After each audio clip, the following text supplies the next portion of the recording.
Kita anggap aja bahwa Presiden Prabowo mengerti bahwa pada akhirnya perang itu cepat apa lambat akan memberi efek kesulitan ekonomi karena jalur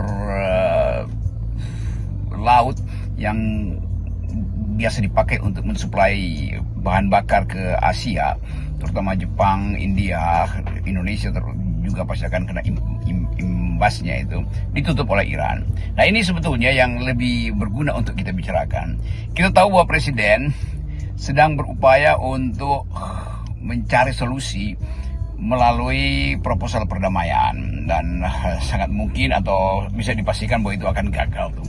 Jadi fokus dalam negeri harusnya pindah pada bagaimana memitigasi impact dari perang di Iran itu terhadap kondisi stabilitas ekonomi dan stabilitas politik di dalam negeri.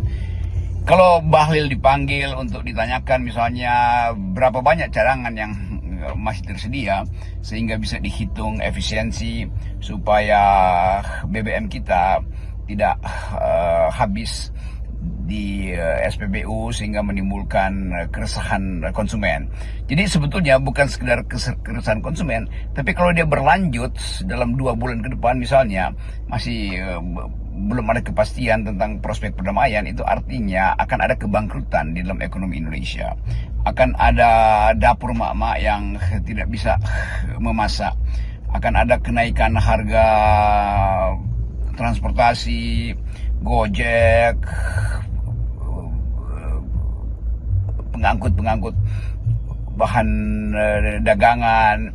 Lalu kita mulai melihat sanggup nggak Presiden Prabowo berbicara kepada publik untuk meminta dukungan terhadap keadaan yang memang faktornya eksternal.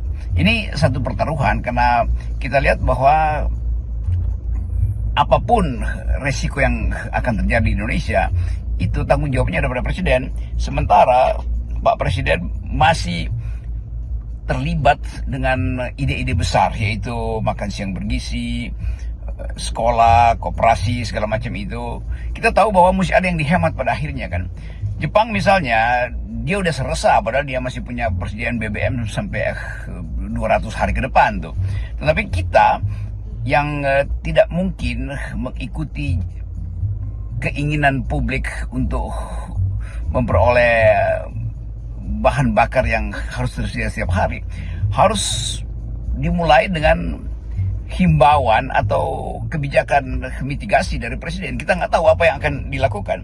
Kalau kita bayangkan misalnya bahwa ada keresahan dengan MBG, maka harusnya ini kesempatan Presiden untuk mengevaluasi atau menghentikan proyek ini demi mengembalikan kepercayaan publik di dalam negeri yang memang akan tergerus oleh kesulitan ekonomi akibat harga BBM yang meroket, kan itu dasarnya tuh. Nah, kita coba bayangkan apa hasilnya nanti kalau kabinet dalam 1 minggu ini belum ada keputusan atau masih bimbang untuk membatalkan misalnya MBG dengan asumsi bahwa kesulitan ekonomi lebih baik kita berhemat. Nah, soal-soal ini yang ditunggu oleh publik sebetulnya dari istana Presiden Prabowo.